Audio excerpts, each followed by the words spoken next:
Hi guys, and welcome to day 8 of this 30-day challenge. Welcome back to my channel, Readings by Circe with your girl Becky. And I'm super excited to be here, guys. I cannot believe we're starting the second week. And it's just super exciting. Like, everything that we're doing is so exciting. I just can't, guys. Like, I am so stoked when I do these, when I prep these classes, when I'm getting ready to do them, and I come on. I'm just so excited to be here, and I hope you guys are experiencing that excitement too.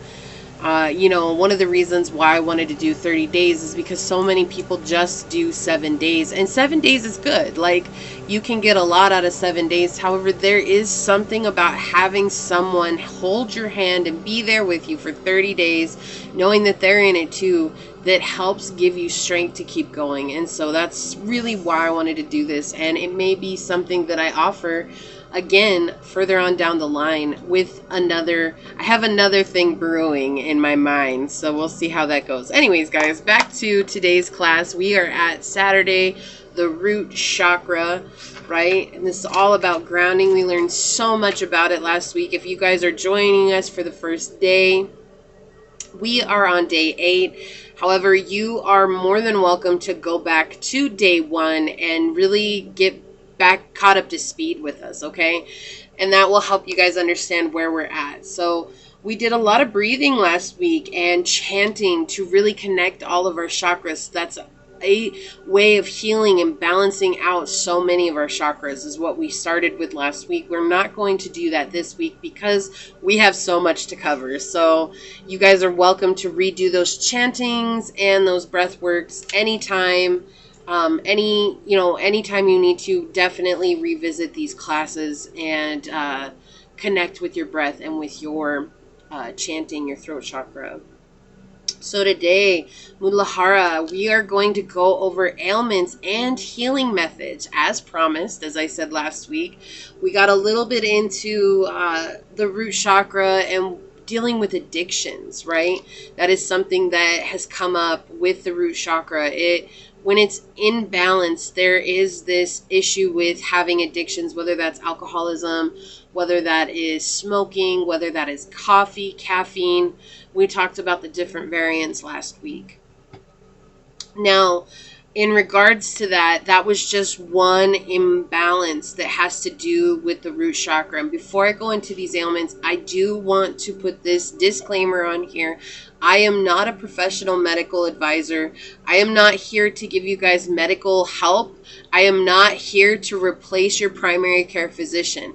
Okay, so making sure these are just alternative healing methods that you guys may wish to explore at your own at your own pace and at your guys' own risks. Okay, so that is something to keep in mind here. However, these are things that I have studied, and these are things that I myself have used, and these are things that I feel work for myself, but that does not mean that they are going to work for everybody, okay? Keeping that in mind. You know your body. I don't know your body. I know my body, but I don't know your body. How many bodies can we talk about? Okay, so making sure you guys listen to, first and foremost, your body. That is the most important thing, okay? Excellent. So today we're going to talk about healing with essential oils, okay? And again, there are some very strict factors with essential oils, and we are not talking about essential oils that you purchase from Walmart or you go to CVS or Walgreens. These are are therapeutic grade essential oils that I am working with. I personally have gotten doTERRA is one of them. There are a couple others that I would recommend. Young Living is one, and the other one is Eden's Garden if you guys do not want a membership. And no, this is not a sponsored video, okay? These are just giving you guys options to check out when you have time or if it's something you're interested in, okay? But I always recommend working with high grade oils and not something that you can buy for cheap at the store, because they have a lot of chemicals in them. The things from Walmart and at the grocery store and all those, they have a lot of chemicals, and you can absolutely tell the difference between high grade oils and low grade oils, okay?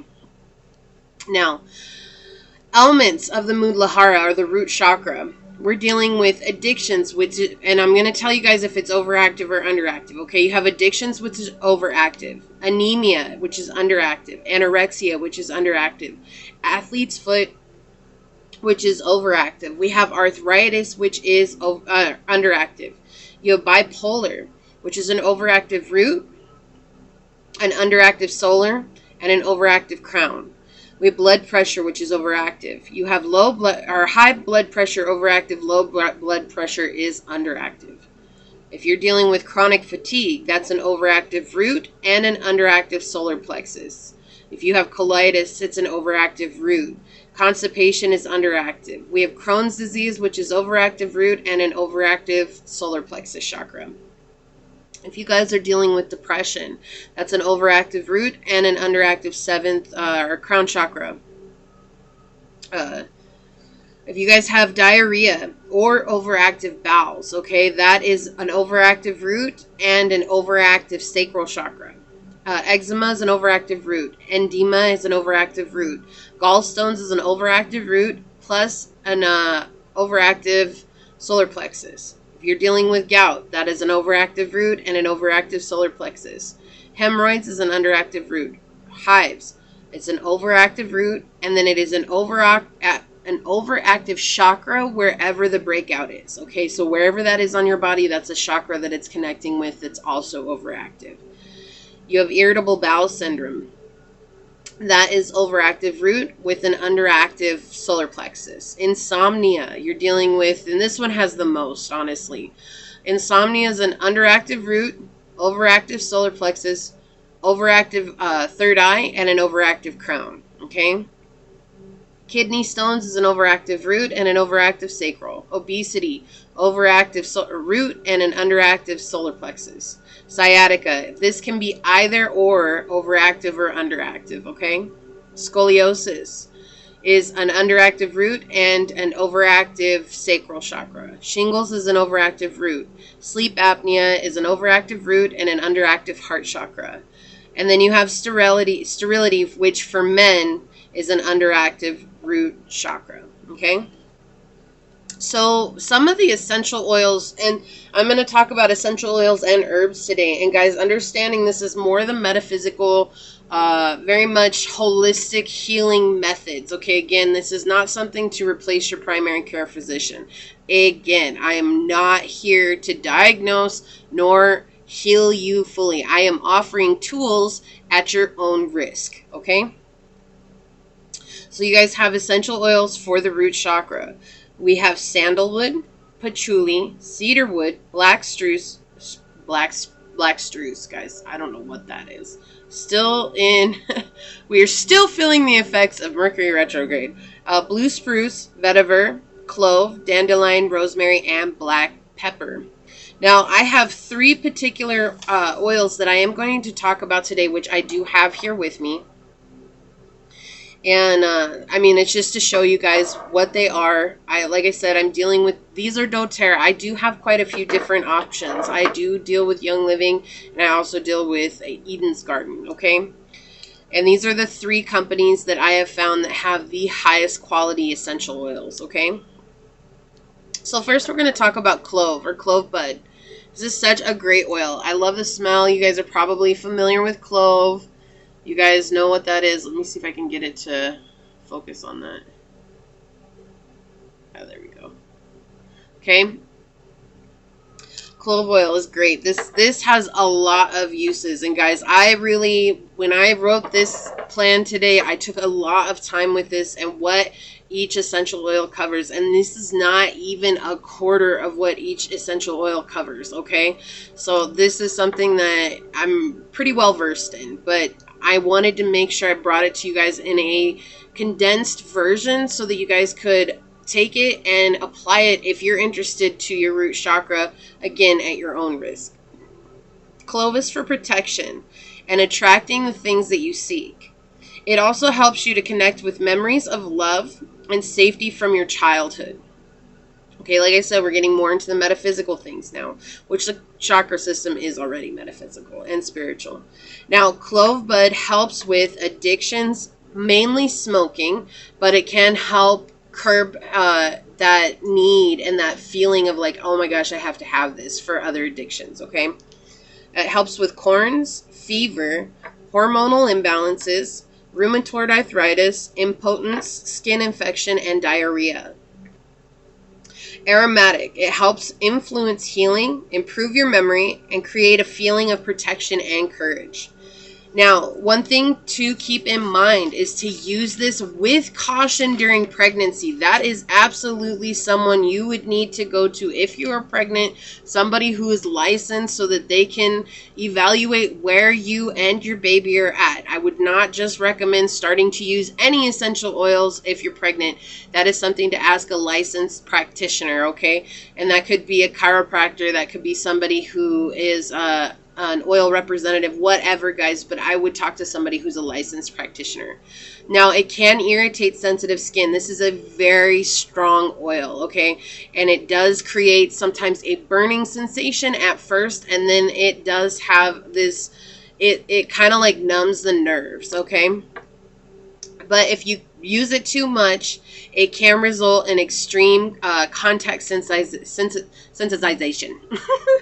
Sensitization, guys. So it's just, if you use it too much, you can cause skin burns and things like that. You guys probably like, why would you offer these?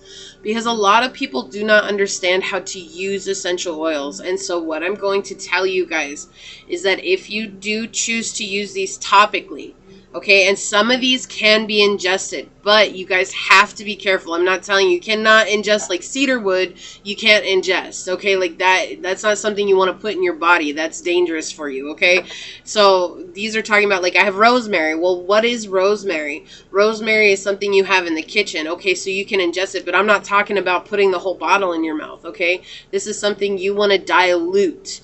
The essential oils are 100% whatever it is that they are. These are things that they distill from the plant, from the bud, from whatever it is. And so when you think about it, peppermint is the easiest way to explain it. 1 drop of peppermint is equal to 27 cups of peppermint tea. Okay, just think about that for a second. So 1 drop, that's 1 drop of peppermint essential oil. As long as it's therapeutic grade, okay, we're talking about the safe ones here. These are safe sometimes to ingest. So that's what I'm saying. If you guys choose to ingest this, you want to dilute it. But again, ask somebody who knows or do your research on it, okay, at your own risk. Now, if you guys put this on topically, what I will recommend is taking, you can take fractionated coconut oil, or you can take coconut oil, just the coconut oil that you get to cook with.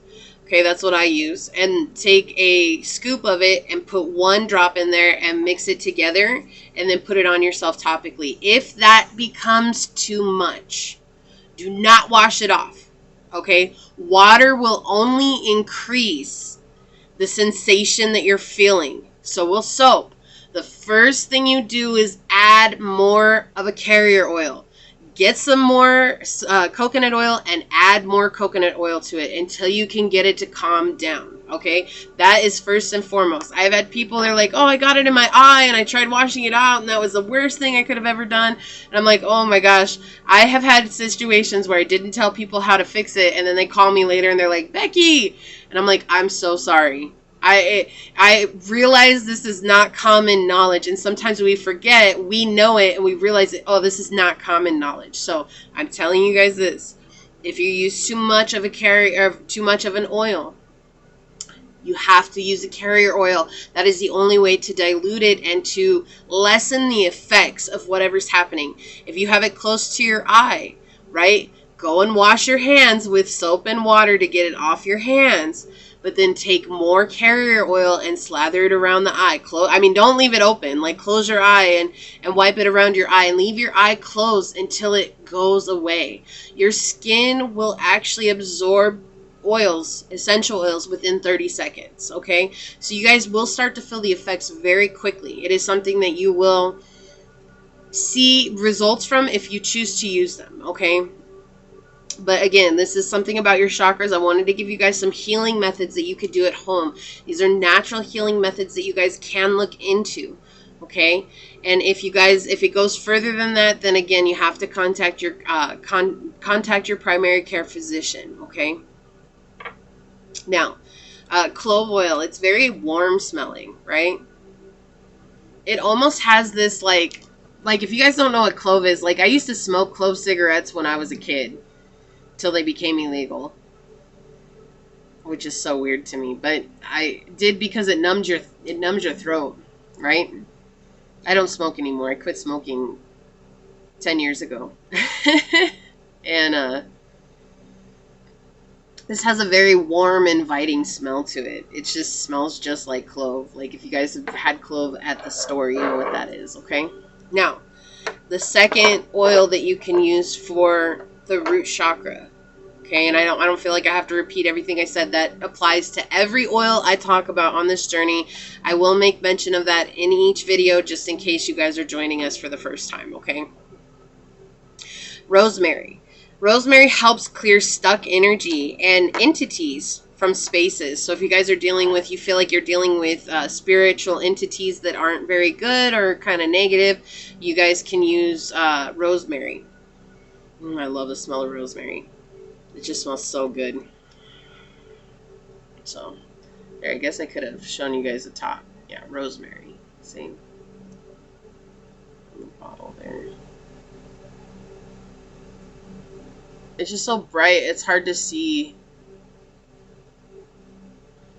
It's because the bottle's like kind of clear. Okay, so anyways, you guys know it's rosemary.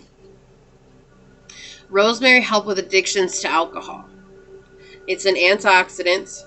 It helps with constipation, fatigue, low blood pressure, clubfoot, arthritis, and kidneys. You do want to stay away from this and avoid dealing with it if you have high blood pressure. Do not deal with rosemary, okay? This is not for use with people who have epilepsy or who are epileptic.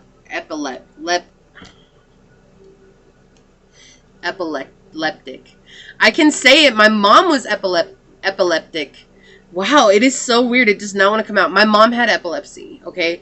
And she couldn't use this. This was one that she had to stay away from. So you guys have to really pay attention. Some of these you cannot use. This is like, you have to know your symptoms, okay? You have to know what's going on with your body. This is why it's so important to know where you're at with your body.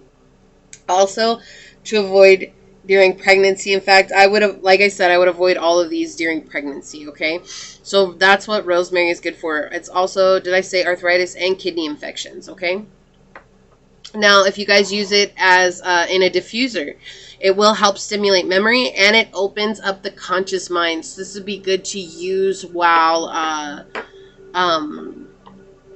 meditating, okay? Now, the last oil we have here is cedar wood.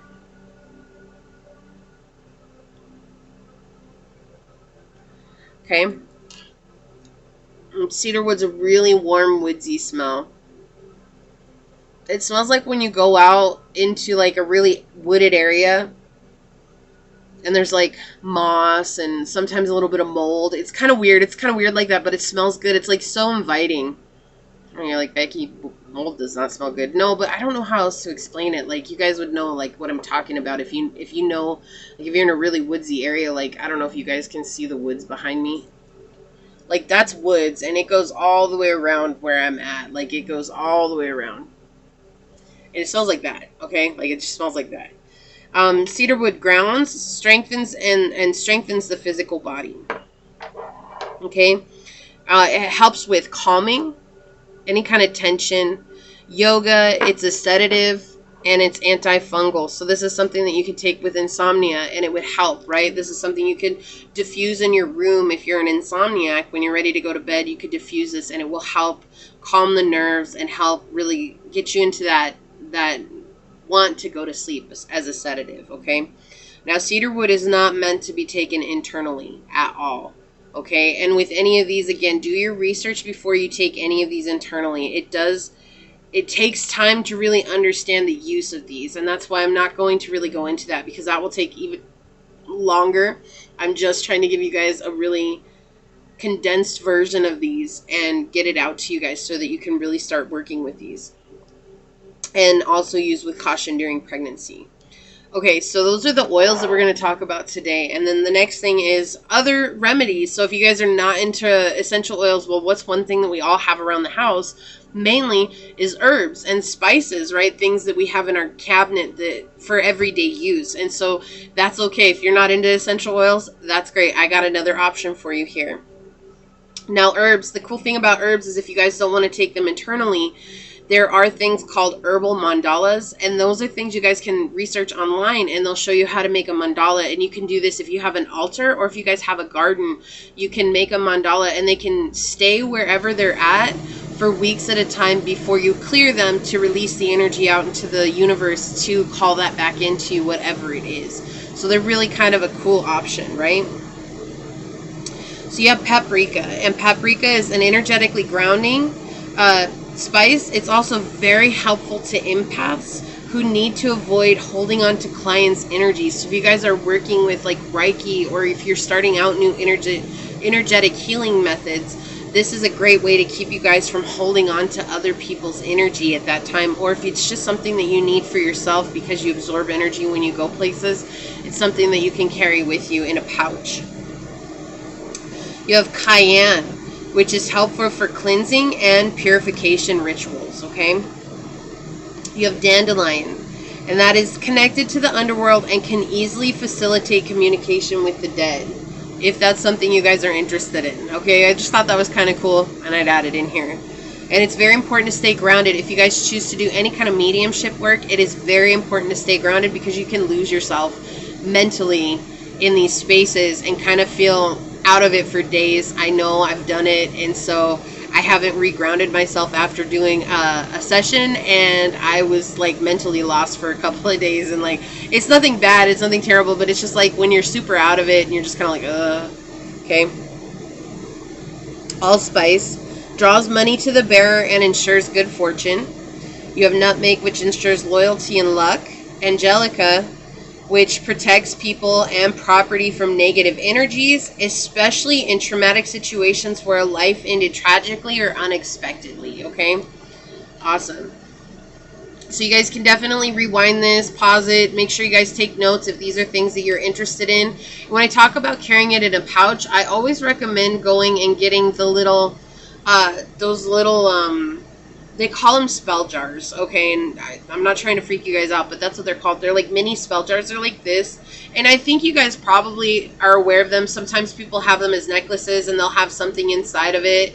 Maybe like a little charm, or they'll have like little pieces of flour inside of it. But they're literally like this big. It's a little glass jar that's like so tiny, and you can take off. It's got a cork on it.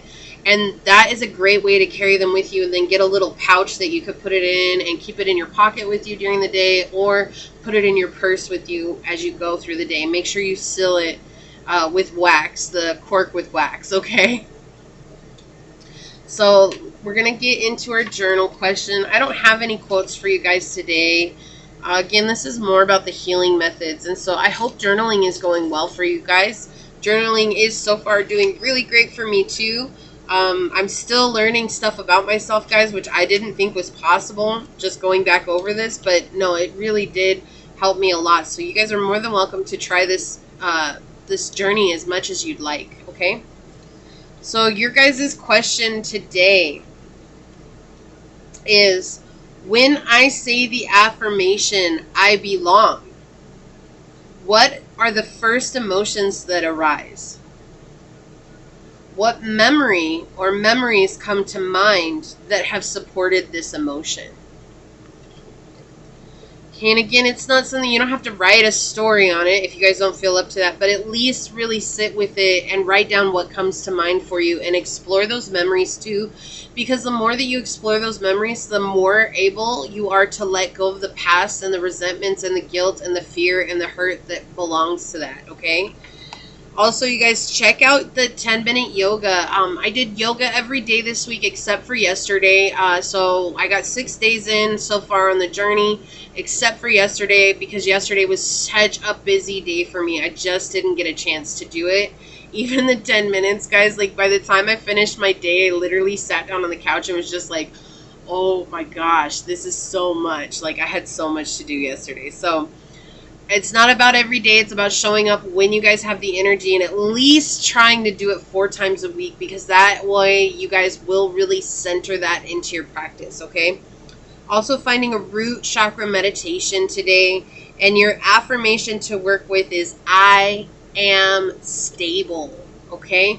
And really paying attention, what does that bring up for you? And writing that down, just making a note, like, I am stable. Put the affirmation in at the top of your journal today, and then when you sit with it, just write down one emotion that comes up when you're working with that chakra, okay? Excellent. I think that's everything for you guys that we have. We are done with day 8. Guys, can you believe it? I'm so shocked. This has been such an incredible journey so far, and I'm so excited. I hope you guys are feeling more grounded and more balanced and more centered in yourself and your being. And I've just come to terms with these videos are about going to be 20 minutes long each time to 25 minutes. So if anything, if you guys can only show up for the video, you guys will get benefits, because that's 20 minutes that you guys are putting towards connecting with your chakra each day, okay? So please, if you guys are interested in finding out more about essential oils, I just recommend you guys doing your research on it and finding trustworthy sites. You know, don't just go based on the first thing that you guys read. I have a lot of books that are revolved around essential oils, so that's always a way to go through it too, is to go to the bookstore, go to the used bookstore, and find books on essential oils, and you guys will find so many helpful things on that, okay? And remember, just experimentation is kind of one thing, but don't overdo it, okay? Because I've been there. I overdid it. I didn't understand essential oils, and I really paid some prices when it came to that. Like, we'll talk about burnt tongues and, you know, like rashes on the skin because I overdid it, not realizing just how powerful one drop was. It was one of those, oh, if 1 drop is good, then 10 drops are going to be amazing. No, less is more when it comes to essential oils, okay? So I hope this helps lead you guys with strengthening your root chakra. Again, we're not going to do any testing until the last week. We're going to see where we're at and see how far we've come. All right, guys? So that being said, I'm going to get on out of here. If you guys are interested, check out the tarot reading. It will be posted with this video as well. And I will see you guys tomorrow. I love you guys. Bye.